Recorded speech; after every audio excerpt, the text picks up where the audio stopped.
Hey there, good evening. It is 7:30. My name is Erik Turway, and if this is your first time joining us for our weekly lives, welcome. And if this is, you're not your first time, welcome back. We have a lot to talk about tonight, of course, but like always, if you've got any questions or comments, please put them below, either on Facebook or on TikTok. I generally able to see both. But do put them in the comment section so that I can get to them. I promise that I will answer all of the um, real questions that you put down there.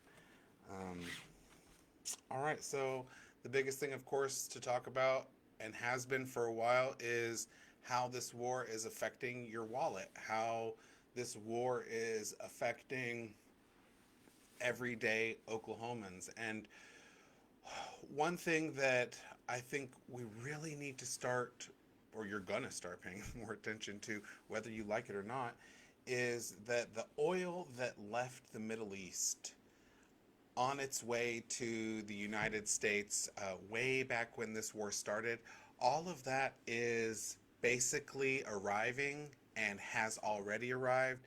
And over the next few days, we will start to see that, all that oil kind of shut off. That ripple effect from this war will finally hit our shores. And what we've seen so far is just the initial shock from the markets internationally. But we will see a lot more of that coming up. And especially now that not only is Iran blocking the straits, but we are also blocking the straits in some dystopian surreality. I don't even understand what's happening anymore. I don't think there's much to understand, honestly, besides, we have a president who doesn't understand what he's doing, and he's surrounded by people who do understand what they're doing, and they're kind of evil. So it's a really terrible combination. When we're sending JD Vance to go do peace talks, but only after he stops in Hungary to do a campaign rally for an authoritarian, we're not serious. This isn't a serious administration. These aren't serious people. They're just here to to fleece our government. I mean, they're just here to make money, and that's what they've done really, really well over this last year. And it's embarrassing. God, it's so embarrassing. So you've seen your gas prices go up. They're only going to go higher and higher. And when Iran makes threats like you're going to wish that you had $4 and $5 gas, you're going to wish you had $4 and $5 gas. I mean, they're not bluffing. I think they've made it very clear that they are willing to go the extra mile with us, and they've been going toe to toe. And listen, they're fighting this war in a much more economically sound way than we are. I mean, we are spending a fortune. There's no way we can keep this up. Meanwhile, they're basically throwing what is essentially, the cost of a used car in missiles at us and doing incredible damage. And we're having to spend a fortune to shoot them down. So, we've got to end this war. It is a moral catastrophe. There was no reason for us to be there to begin with. But when we're talking about the the economic impact, we can't afford this. How can anybody justify this? Nobody can justify this. All right. So what could we be paying for instead? This is my favorite part of our weekly lives. Um, let's see here. I've got it here somewhere.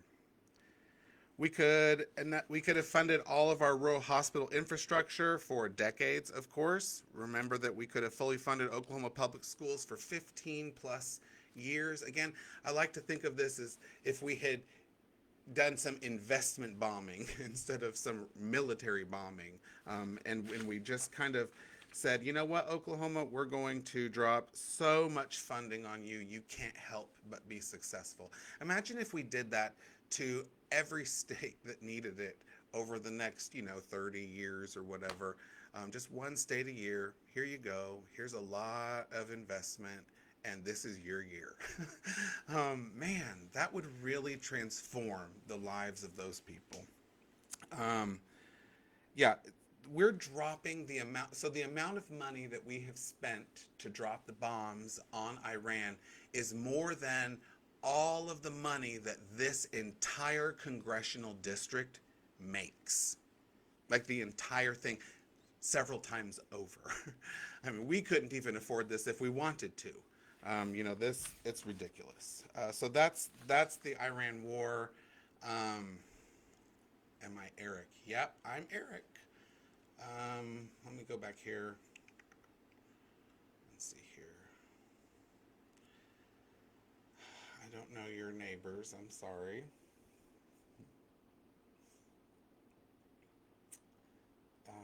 Just looking through my comments just to make sure I'm not missing anything here.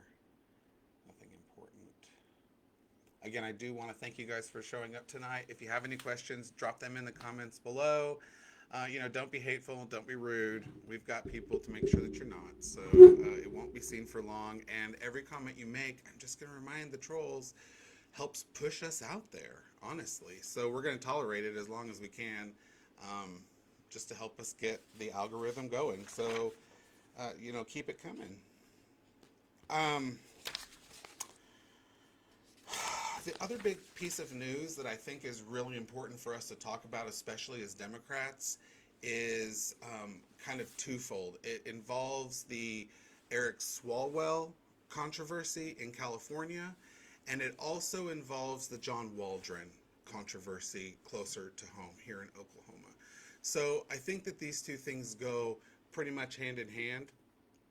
I think that if you are arrogant enough to think that you can do these things behind closed doors or in secret or on computer screens or in hotel rooms or wherever it is that you choose to cross a boundary or assault women in Eric Swalwell's case, or just do the stupidest things that you could ever possibly do when it concerns a romantic involvement.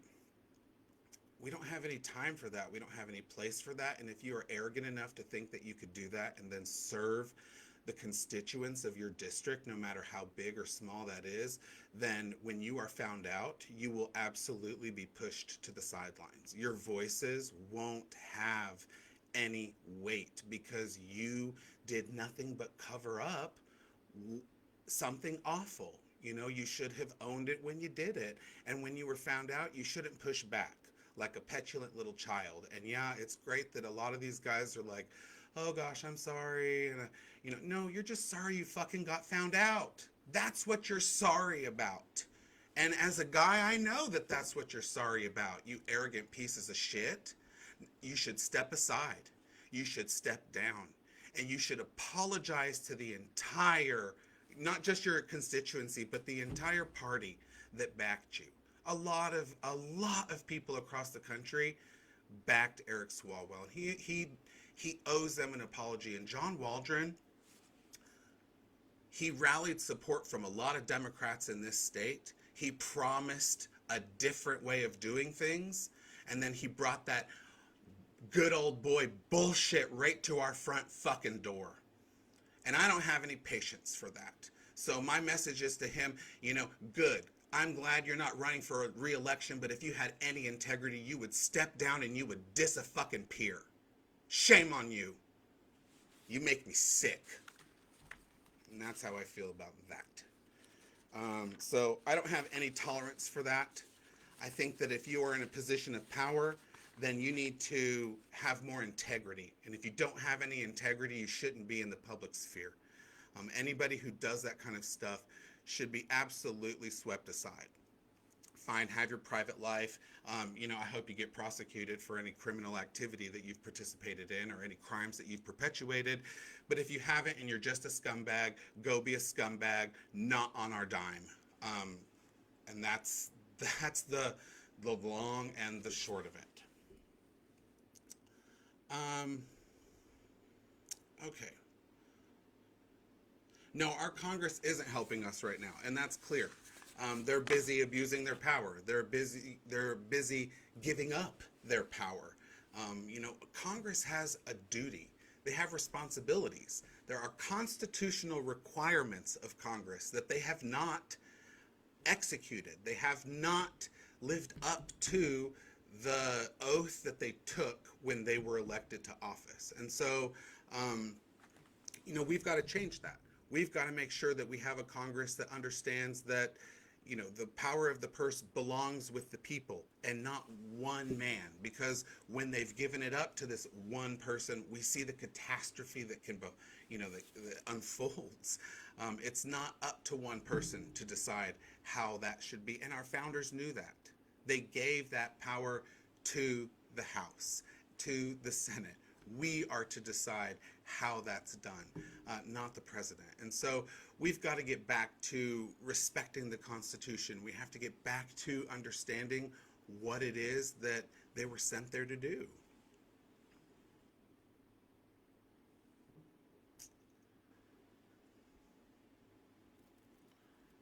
Any questions? Um, if you have another question, please drop it in. I don't see any problem. We've had problems with the internet around here, but I'm not seeing it tonight. It has been an issue though, but I would check your connection. It usually tells me though if it's a problem. I'm not seeing it, but perhaps. Um, We have some campaign events coming up in the next couple weeks. I encourage you to go to our website, Turway for Congress. I always forget to say these things, so while I'm thinking of it, let me say them now. Make sure you go to our website. We've got candidate forums next week. We've got campaign kickoff rallies for the state party in Oklahoma City coming up. There are some meetings down in Tishmingo. We've got one of them down in... oh goodness, it's right down there by Tishmingo. But we've got a few in the south there. So if you are in the south near the Texas border and you haven't gotten to see a lot of us because we've only been able to get down, McAllister is somewhere that we get down to pretty frequently, but past McAllister is a little bit more, we got to have a real reason to get down there. There's just so much wide open area. So we've been to Hugo, we've been to Durant. But we are going to be back in Durant in not too long. So there are some events out there. All that's to say that, if you want to get in touch with us, if you want to see us out and about, if you want to meet us in person, ask some questions, make a personal impression, these are the times to do it. So if you just take a look at our calendar on our events page, you can see where we'll be and, who we'll be talking with. Oh, good. I'm glad it was your your connection and not mine, Murph. Thank you. I was kind of sweating bullets there for a second. I have to admit, I had to call the fiber optic company a few weeks ago to come out and look at our connection.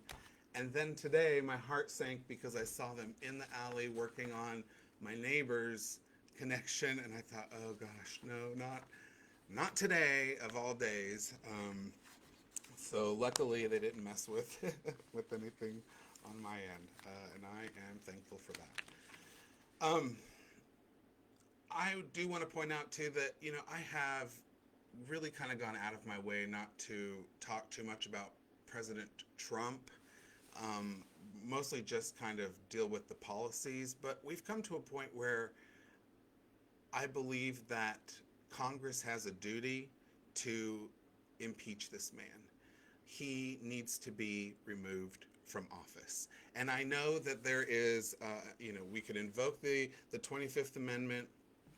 That's really actually more complicated than I realized it was. I listened to a whole explanation on the legal processes of that. It would just be easier if Congress would recognize that this country is in danger, that we need a competent man at the wheel, competent person at the wheel, however J.D. Vance identifies. And we need to remove President Trump. There are a multitude of crimes that we could talk about. Pick any one of them. choose and remove him. Let's get him out of office so that, at least we would know. Yeah, okay. If JD Vance is making a bad decision, it's just because he's bad at decision making. We knew that, but it's at least not because he's compromised. I believe our president is not a well individual. I just don't think that he's in his right mind. I've seen enough people age, and I've seen enough, you know, undignified aging, and I think that that's what we're witnessing firsthand, and it's sad. And I sure wish Congress would do something about it. There's 435 plus of them, or 435 of them, and they have a moral obligation to do what they should. And I just want to make that clear. At this point, that's something I would say, I absolutely would walk in, and we would need to impeach this president. And I'm pretty sad. And I would have said that about Joe Biden too. Yes, I would have. 386 Pete. Absolutely. There came a moment, obviously, when he was no longer the man that was elected. And I want to be clear, he was my last choice. I was not a Joe Biden fan. last choice in those primaries, okay? But he was always going to be a better choice than Donald Trump. And, and then his decline was rapid, and he should have been removed as well. Golly, it's not that hard to say. I don't know why people can't summon the courage to do that. We can look back at hindsight and say, wow, this was a bad move. We shouldn't have done it. It looked bad. It was bad. And we can learn from that. Let's learn from it. Shall we? I didn't vote for Biden when I thought he had dementia, Pete. That's the thing. I didn't. I voted for him in 2020 when I didn't think that. And then when it was clear that he was definitely compromised and not well, we pushed him aside, and Kamala was our candidate, not somebody that I suspected had dementia or had been compromised, it wasn't in their right mind. That's the difference. And as a party, we had enough courage to do that. And I wish that the Republicans did. They don't. I wish Congress had enough courage. They don't. It's just, gosh, it's really just sad to watch. It's sad to watch. And I don't like to be toyed with, and I feel like that's what's happening right now. Okay. I know he is a funny fella. Thanks for participating, Pete. I do appreciate the conversation. Any other questions tonight? I know you guys have been really quiet.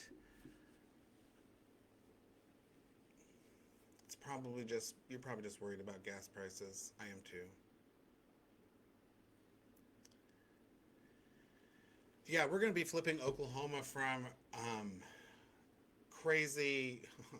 We're going to be going from corporate to working class. That's how we're going to be flipping Oklahoma. From corporate interests to working class interests. And if that's something that appeals to you, then this is a candidacy that you might like. A lot of people would see it that way, red to blue or left, right to left. I just see it as we are going to move from corporate interests to working class interests, because that's really foundationally what I think we're getting at here.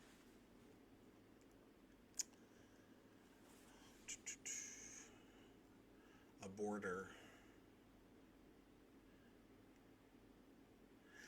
Yeah, the border is not a tricky thing. America deserves the right to vet people who come into this country, but we also are a country of immigrants. So shutting down the border completely, not allowing, anyone to come in who's not already rich, that's ridiculous. It's bullshit. It's not American. It's not patriotic. There are a lot of people who have come to America with nothing in their pockets, and they have created businesses, they have created jobs, they have created wealth for this country. They made America what it is. There were people who were brought in shackled in boats like chattel, and they built this country. I mean, you know, it's just, listen, people who weren't born here are what made this country great, and I won't slam the door in people's faces. You know, that's why we need a robust education system, for the people who are born here and for the people who arrive here. We want to make sure they're able to get trained and they're ready for our economy, no matter what their background is. Um, that's why you want to have a healthcare system that helps anyone who walks through the emergency room doors, because it shouldn't matter if you were born to a woman in America or if you were born to a woman in the middle of, you know, Korea. I mean, it should not matter. You know, the doctors should be able to help you, and it shouldn't be so expensive that you're bankrupt afterward.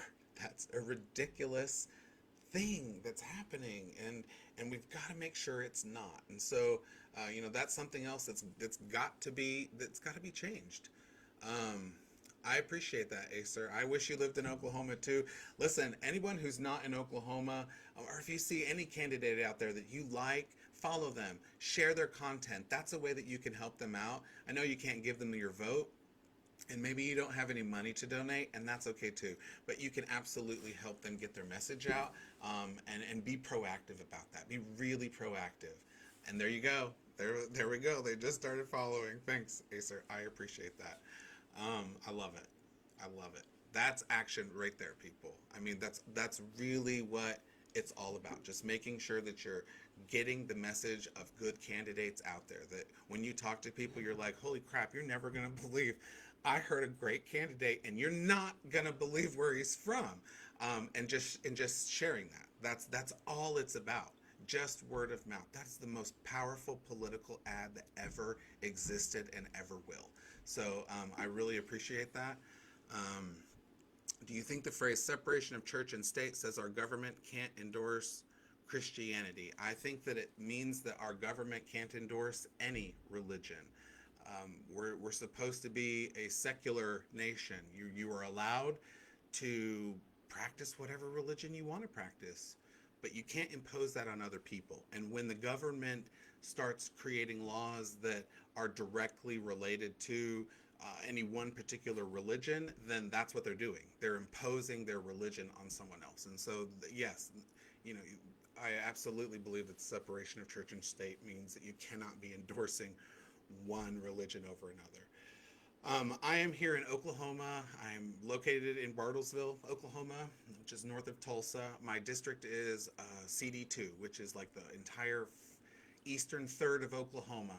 It's pretty big. There are 6 entire United States out there that are smaller than this congressional district. So it's quite large, but we are definitely making our way all across it. And if you are in Oklahoma and you want to see us in person, please do visit our website, terwayforcongress.com, and check out our events page. All right. Yeah, we used to be 17th in education. Now we're 50th in education. I know. It's really embarrassing, and it's hard to stomach and swallow, because there are a lot of really great teachers out there who are working their butts off every single day and have been for years and years and years. And they're doing more and more and more with less and less and less. And I know, because I used to be one of them. And it's not because our teachers are failing our students. I want to make that clear. It's not because students are showing up and they just, you know, you'll hear boomers say things like, oh, they're just not smart like they used to be, and they don't know how to work hard like we did. You know, all that stupid bullshit. Just because we're not slapping kids across the head when they get something wrong, or beating their ass when, you know, when they spit, you know, on the recess playground. I don't know. It's just stupid shit. They think these things, but really it's because we're not funding education. How can students learn? You know, I had a classroom where I had like 40 desks. There were hours where I had 65 students. You tell me where they were supposed to sit. I had to go find folding chairs that I would just literally just steal from anywhere I could find a folding chair. And I would drag it to my classroom, and little by little I just collected one folding chair after another from across the room like a kleptomaniac. No chair was safe at Nathan Hale. And I'd bring them to my classroom. And in that classroom, there were 25 books. And you do the math. 25 books in a classroom of 65 students, that's 2 or 3 students per book. And they never got to take those home. There wasn't any such thing as, taking your book home to do homework. And do you think that our school was funded well enough for me to make 1 billion copies for them, to take home? No. I had to buy the printing paper for my classroom myself. I would go before the school year and I would literally buy cases, and it would cost me hundreds of dollars. And I would just drive around with cases of printer paper in my trunk so that when I needed it, I could pull one out. And that's what teachers are doing. And then they walk in the classroom and they've got kids who show up hungry. And then they're feeding them out of their own pocket. They've got kids who show up with shoes that are so old and they're so dirty. Oh my God, it's heartbreaking just to think about it, because other kids don't even want to be near them.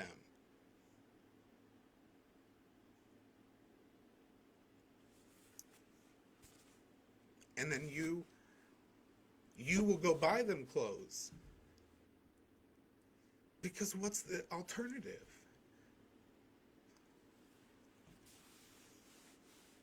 We have to change the way we do things in this country. And we have to move from a system that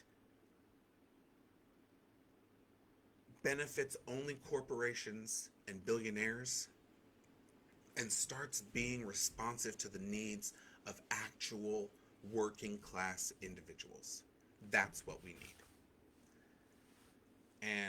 And when you have so many people like teachers and nurses and social workers and mental health professionals who are the frontline individuals who work with the neediest people every single day, we have to stop asking more of them. We have to stop giving them less. We've got to start being more responsible with our society. This is a responsibility we have, people. We have to do better. We've got to do better. Do I support Israel? No, I don't support Israel. I support us spending our money on Americans here at home. We have a lot of problems that we need to address. We have a lot of infrastructure needs that need to be funded. We have, like I just talked about, education. We have a healthcare system that we need to fix. All of these things need funding in order to really be fixed, and we can't be doing that if we are giving Israel hundreds of billions of dollars every time they want something. We can't be doing that if they want to go to war with Iran and they can't afford it, so they make us do it instead. We can't be doing this. We just can't do it anymore. Great question. I get it every week. Everybody's always asking Israel, Israel, Israel. And the thing is, time's up on Israel. People are sick of it. The patience in this country is gone. Nobody wants to fund genocide. Nobody wants to fund forever wars. And God, we're tired of it. Republicans, Democrats, Independents, most people are just tired of it. We want to see our rural hospitals stay open. We want roads without potholes. Those are the things we want. We don't want to just carpet bomb Tehran. That's not, God, it doesn't make any sense, and it doesn't make us safe.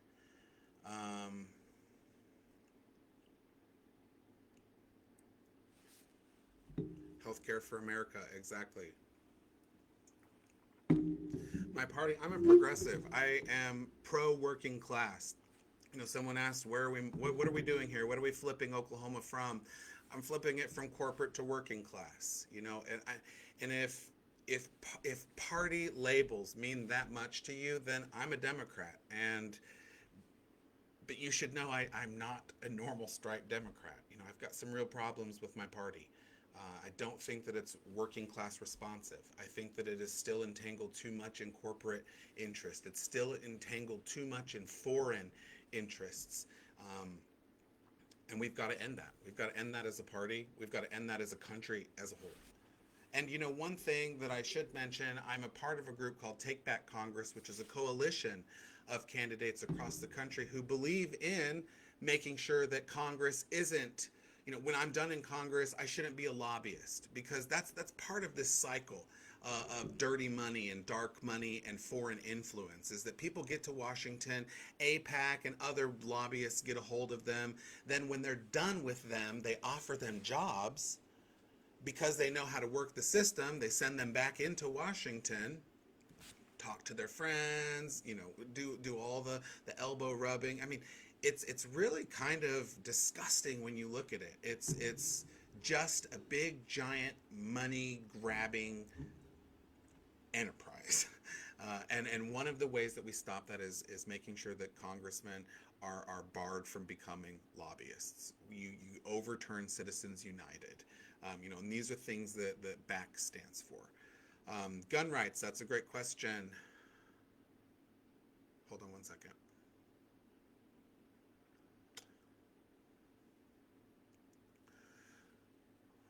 Do you want to give to unfocused? I don't understand the question. I'm sorry. If you could clarify that question, I'd appreciate that. Gun rights. So I do believe that we have a right to bear arms. I believe that the Second Amendment means that Americans do have rights to bear arms. But I do believe that as a nation, we can decide that there can be reasonable gun restrictions. We can background check people. We absolutely can do that. And most people agree that there should be a federal background check system. I believe that sensible gun legislation is in order. I don't believe people need military weaponry at home. You don't need to have a tank. I don't believe you need to have, these high magazine weapons. You just don't need that stuff. There's only one reason for that, and that's just mass murder. And we're done with that. Again, I left the teaching profession because of Sandy Hook. So while I can respect people's right to bear arms and defend themselves against a tyrannical government, and it's not hard to see how that might happen in this country right now, I can also say, wow, a lot of those people should never have had a gun. Yeah, we can require people who own guns to put them in a safe. Why can't we do that? Why not? We absolutely can do that. If we can make a law that says you have to buckle your ass when you get in a car, I can damn well make sure that you put a gun in a safe so that kids can't get to it. That's common sense. And again, we don't have to get into why it's more complicated than that. It doesn't have to be. It's the will of the people. We go to Congress, we make the law, and we pass it, period. And people preserve their right to bear arms, and then we get some sensible legislation. We start protecting some kids, because really that's what it's about.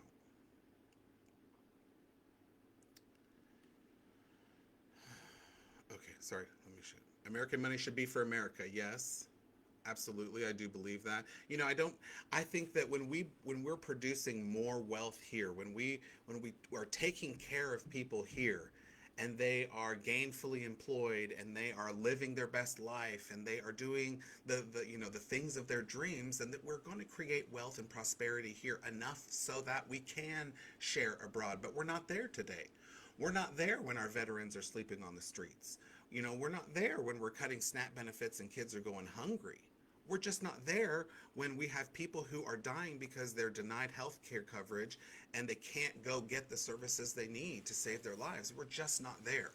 So let's get there so that then we can be more generous. But until we have, taken care of the people we have here, we're spreading ourselves too thin. That's clear. And we've got to pull it back a little bit. Respecting rights, you just explained why we really not for the second. Yes, okay, I'm not going to get into an argument with you. I think I explained my position on the Second Amendment pretty clearly. We can disagree on it, but I do believe that I am for people's rights to bear arms. I'm just not for, psychopaths to bear arms. If you've got people who have legitimately committed violent crimes, yeah, I'm not going to give them a gun so that they can go and shoot up a music festival. That would be crazy, and we're not doing that. Um,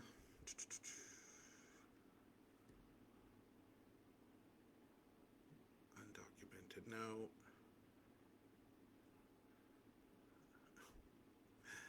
Any other questions besides guns right now? Again, just because I feel like we've covered it. When it comes to sales, you know, you what you it's just like anything else. You're going to have guns that are legal and you're going to have guns that are illegal. But you just have to make people register them. Climate change. Thanks, Rebecca. Climate change, it's a real thing and it's affecting us a lot more than a lot of people realize. Water insecurity is going to become a real thing. And it's being accelerated by the fact that we have data centers that are going in all across our district and certainly probably across many others in this country. Those centers use up a lot of our water. They pollute that water. And in a world where the climate is changing pretty quickly, in an area where we won't have as much rain as we have, these are real problems, and we have to be forward thinking. You don't want to be in a situation where you don't have enough water and you don't know how you're going to get it. This isn't kind of just like a drought. We go through a lot of those here in Oklahoma where we'll have to ration water or whatever, but we always know the next season is on the way. There's a storm on the horizon. The drought will break. But with climate change, this isn't something that's going to go away. This is something that's going to become a real impactful part of our lives. And it's going to change the types of industries that we're able to have. It's going to change the types of education that we're going to want to offer. It's going to have big impacts on us. And so we need to be really proactive about that. And, step one is admitting that it's real. And step two is admitting how it happened.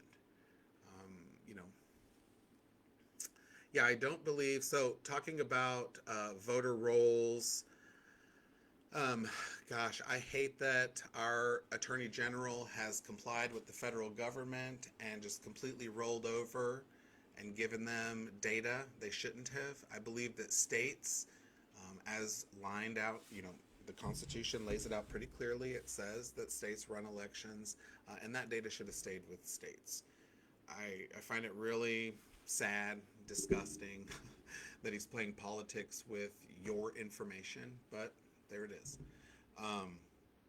Yeah, definitely don't agree with that. I just think that it's better when states run that, and that's from someone who lives in a red state, who I love the way Oklahoma does our elections. I think they're done really great, in fact. And I think that there's a lot of people in this state, Republicans, independents, Democrats, who would defend the Oklahoma voting system because it is so well done. It is so transparent. It is so swift. And it has paper. It has electronic. It has it all. And so I am confident in it. And I think that others are confident in it too. And I would be less confident in it. I am less confident when the federal government gets involved in it. So I don't love that. I don't love that. I'm a veteran. I take out the firing pin. I'm glad that you put your weapon in the safe and you take out your firing pin. I appreciate that. That's responsible gun ownership. That's just making sure that that's not going to be used in any way other than you intend it to be used. And that's the way that gun ownership should be approached. I appreciate you saying that, Mikey, because our veterans, they know what's up. They know how to handle a firearm. My dad's a veteran. He handles firearms responsibly. It goes with the territory. So I appreciate you speaking up. All right. we have run over time, but I'm willing to take one more question if there's anything just pressing out there. If not, I just do want to say really quickly, thank you guys for showing up and sticking with us tonight. We will be back next week as long as we don't have an event. I don't think that we do. Um, so we'll be here next week live 7:30 on Facebook and on TikTok. Again, thank you to those who have shown up week after week after week. Thank you to those who are new.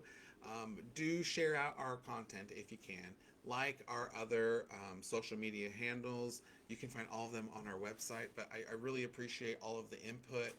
It helps us to know what's important to the people of this district. So share what's important. We're listening, and it all goes into what makes this campaign what it is. Yeah, we're running for United States House of Representatives in Oklahoma's 2nd Congressional District. Right now, that seat is held by Josh Burkeen. He's a Christian nationalist who has completely abdicated all of his congressional authority. And I'm sorry, but we're not going to pay you $175,000 a year to sit on your ass and do nothing for us. We're just not going to do that. So I think it's time to fire him. All right, guys, that's going to be it for us tonight. Thank you again for showing up. If you can, come back next week, volunteer for our campaign, give. If you can, we use every dollar as responsibly as we can. All of it is thoughtfully spent, and all of it is small dollar donations. We don't accept corporate PAC money. We don't accept billionaire donations. It's all from normal people. So again, thank you to all the normal folks out there. For all the working class people, this campaign is for you, and from the bottom of our hearts, thank you guys so much for everything you've given us so far, and for all you've done. We appreciate it, and it's onward and upward from here. So we'll see you guys next week. Have a great week. Take care of yourselves, and if you can, take care of someone else nearby. We'll see you guys